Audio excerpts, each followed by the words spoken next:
Cardinal number 1 in the chase 28. You know, I got to tell you, this has been, I think this has been the most interesting Yankees regular season that I've ever watched. I really do. Because, you know, and going back to when I really first latched onto the Yanks, and that really starts with young Mattingly. You know, there was no wild cards. It was always about divisional supremacy. They had the sticks. Mattingly, Ricky, Winfield, blah, blah, blah. No arms. Toronto was really good. And then the 90s came, and Stick Michael took over. George was obviously banished, thank God, for 2 years.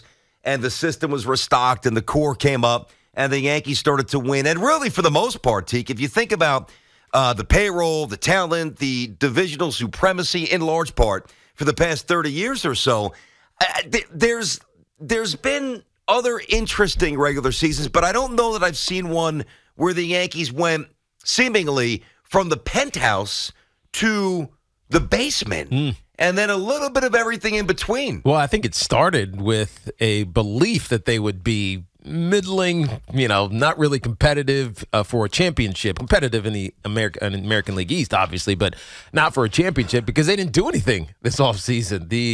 The lack of spending, the lack of aggressive moves made us all think, all right, they're okay with the status quo. And then Aaron Judge got off to this hot start. Nestor Cortez comes out of nowhere in a lot of people's viewpoints because he'd only pitched 93 innings, and here he turns into a marvel. Aaron Judge has the greatest season we've seen. Rizzo was raking at the beginning of the season. DJ had a good start. You know, Michael King was fantastic. Yeah, I almost forget about Clay King, Holmes man. was, you know, the closer of the future for, you know, one of the best closers in baseball.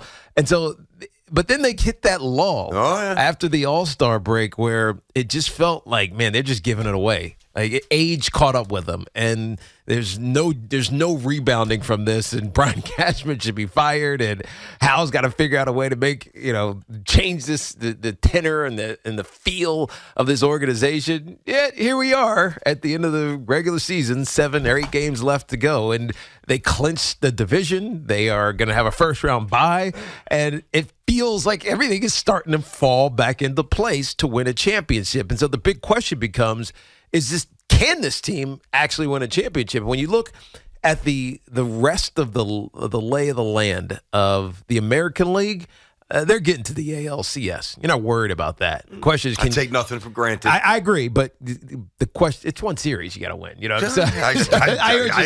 I hear what you're saying, but it comes down to what we've talked about a lot this year. The Astros. Can you beat the Astros and then ultimately get to the World Series? Well, listen, and that's what's so interesting because you talked about and this emotional roller coaster we've been on as Yankee fan. A little different for the Mets because, you know, now the Mets can't control what the Braves do. They can only control how they play against the Braves, and we'll get to that.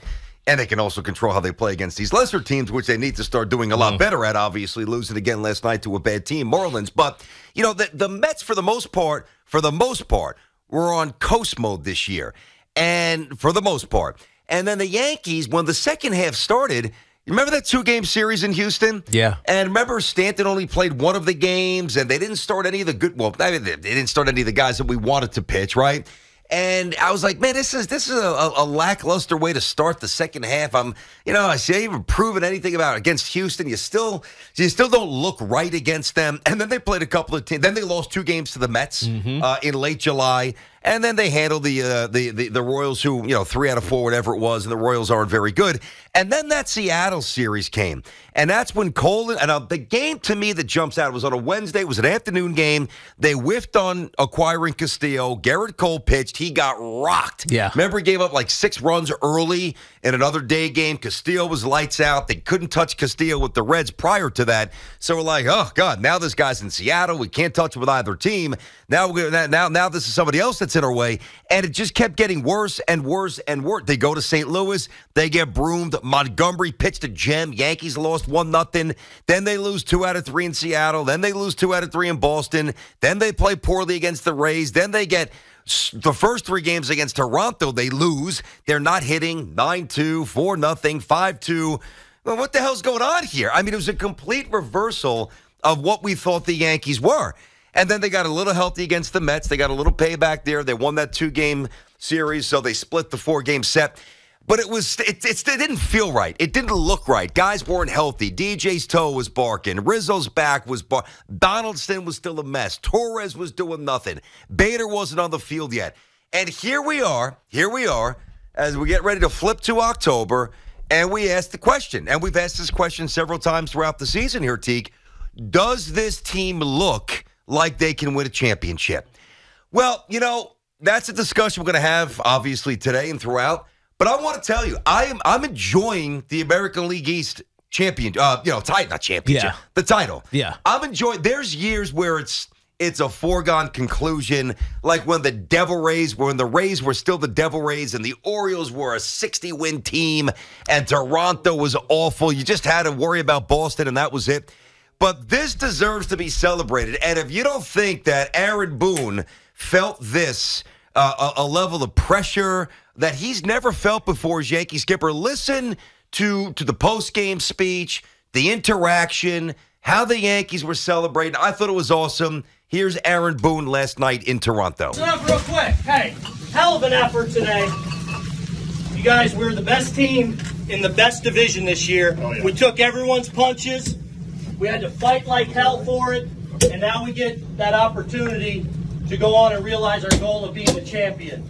This deserves to be celebrated. It's a hell of a division. Woo! It's competitive as it's been with every team you got to beat. And I just want to give the belt out to a number of guys that can get it. I know you want to go. Let's go. J-Mo! Yeah!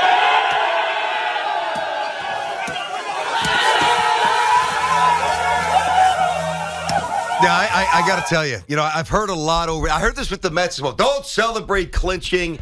You were out of your mind. Because how many times have we said, Teak, baseball is a child's game. You're not paid like a child, and the pressure is not commensurate with what children deal with. Yeah. But that celebration at the end, the way they're hooting and hollering and yelling and Boone's fired up, that is emblematic. I don't know if they're going to win the World. I have been on the record that they're not. I hope that I'm wrong.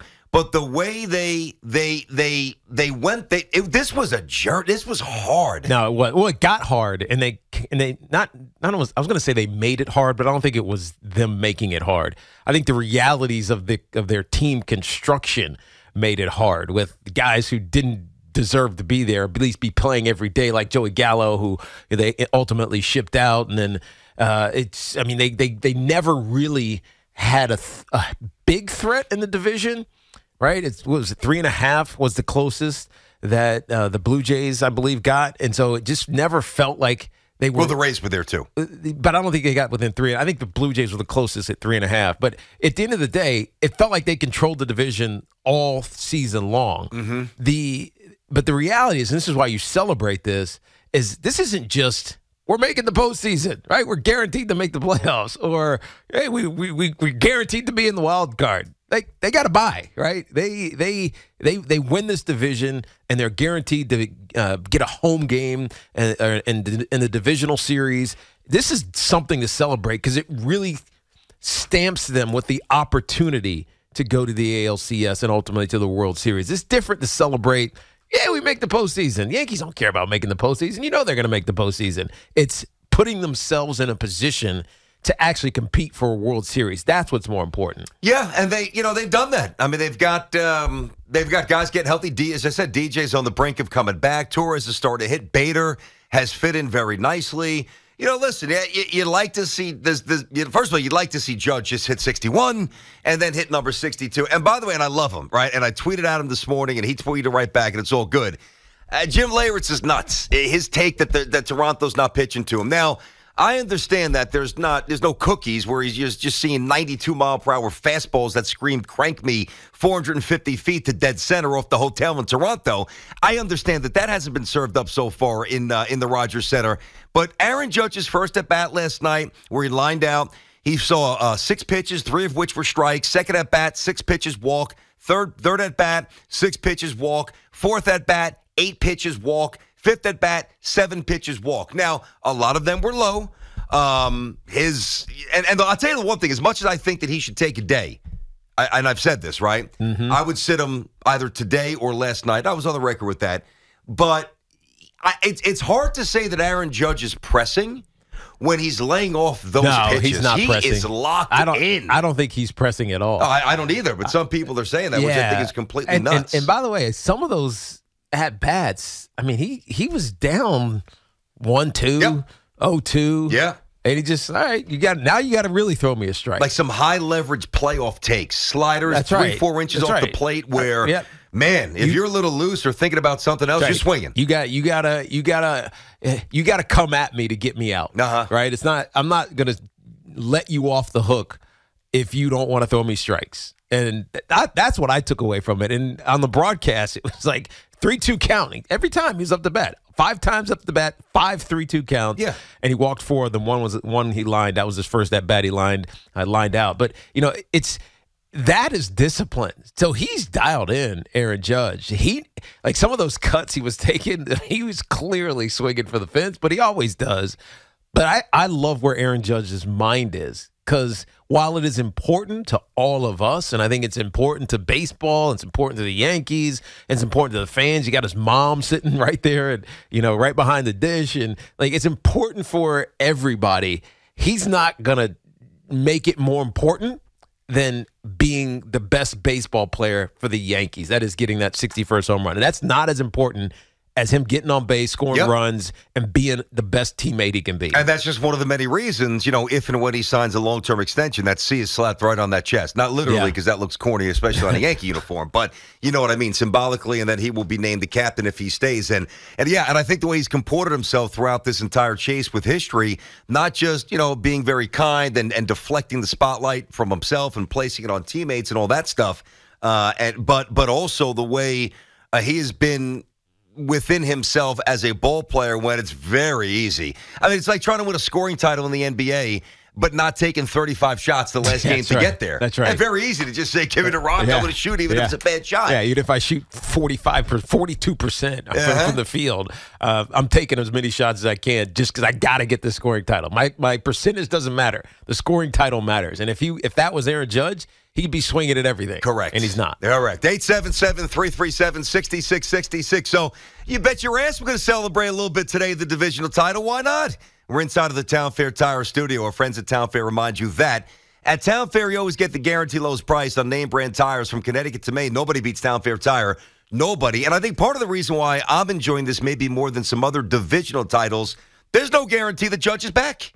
So that's something else that you got to mentally deal with as a Yankees fan. But what is the upside? What is, we've seen this team high where there's loose comparisons to some of the greatest teams of all time, which was nuts, and then we've seen them at their lowest where they can't beat anybody. The answer is usually a little bit in between, but they're getting healthy now. Can this team win a championship?